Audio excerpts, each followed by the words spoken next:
years back while I was a student. But இப்போ I keep my day very packed. ரொம்ப packed வச்சுப்பேன் so that distract ஆகிறதுக்கு வேற எந்த விஷயமும் இல்லாத மாதிரி. So isolate பண்ணிக்க மாட்டேன். I surround myself with employees, my co-founder. So that's how I manage. அத மனிதர்களுக்கு நடுவுல எப்போது பெரும்பாலும் இருக்காது. Yeah.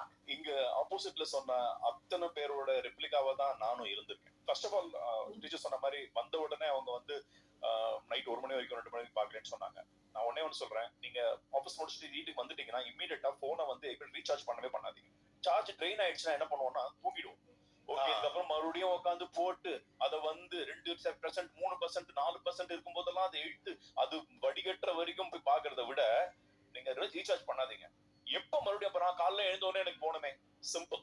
எப்படியும் மிட் நைட்ல எப்படியாவது ஒரு வாரம் ரெஸ்ட் ரூம் போகணும்னு தோணும். அந்த டைம்ல என்ன பண்ணீங்க, அப்போ ஒரு ஆஃப் தூக்கத்துல இருப்பீங்க. அந்த பாதி தூக்கத்துல இருக்கும்போது என்ன பண்றீங்க, ரீசார்ஜ் பட்டன் ஆன் பண்ணிட்டு போயிடுங்க. அப்புறம் மோஸ்ட்லி பெட்ரூமுக்கு போன் எடுத்துட்டு போகாதீங்க. இல்ல சில பேர் சொல்லுவாங்க வந்து எனக்கு எப்படியாவது பெட்ரூம்ல திடீர்னு நைட் கால் பண்ணுவாங்க. இல்ல, உங்க வீட்டுல யார் போன் ரொம்ப கம்மியா யூஸ் பண்றாங்களோ அந்த போனை பெட்ரூம்ல வைங்க. அதுக்கப்புறம் ஆஃப்டர் 11 o'clock யூ ஸ்விட்ச் on your wifi network. Mobile டேட்டாவையும் வைஃபையையும் அதாவது அட்லீஸ்ட் நீங்க படுக்க போறதுக்கு முன்னாடி கட் பண்ணிடுங்க. பேசிக்கலி இவர் சொல்றது பிராக்டிகலா பண்ற சிம்பிளான விஷயங்கள் சொல்றாரு. அதாவது முதல்ல அதெல்லாம் எனக்கே ரொம்ப கஷ்டமா தான் இருந்துச்சு. எங்க வீட்டோட சொல்லுவாங்க, நீங்க ரெஸ்ட் ரூம்ல போன் எடுத்துட்டு போறீங்க. இல்ல நான் சொல்லுவேன், இல்ல ரெஸ்ட் ரூம் போன் எடுத்துட்டு போறது ரீசன் வேற இருக்கு.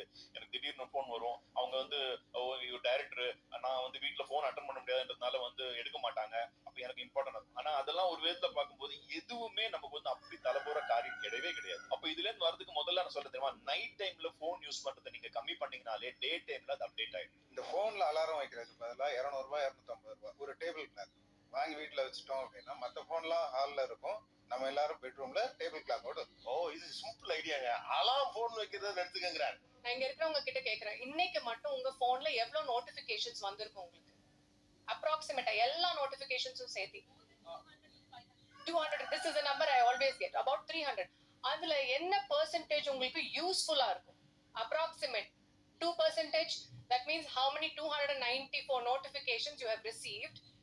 அந்த 6 யூஸ்ஃபுல்லான நோட்டிபிகேஷன்ஸுக்காக 294 நோட்டிபிகேஷன் யூஸ்லெஸ் நோட்டிபிகேஷன்ஸை நம்ம கன்சியூம் பண்ணியிருக்கோம்.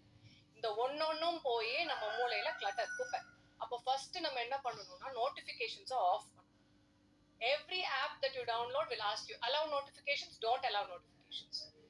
Don't allow notifications. Notification off பண்ணிடலாம் அப்படின்னு ஒரு ஐடியா சொன்னாங்க. ஆக்சுவலி அது ஏன் முடியலன்னா, இப்போ நீங்க ஒரு ஃபுட் டெலிவரி ஆப்ல ஃபுட்டை ஃப்ரீக்வெண்டா ஆர்டர் பண்றீங்க வைங்களேன், எனக்கு பசிக்குதான்னு எனக்கு தெரியறதுக்கு முன்னாடி அவங்களுக்கு தெரியும். அந்த கரெக்ட் டைம்ல அந்த நோட்டிபிகேஷன்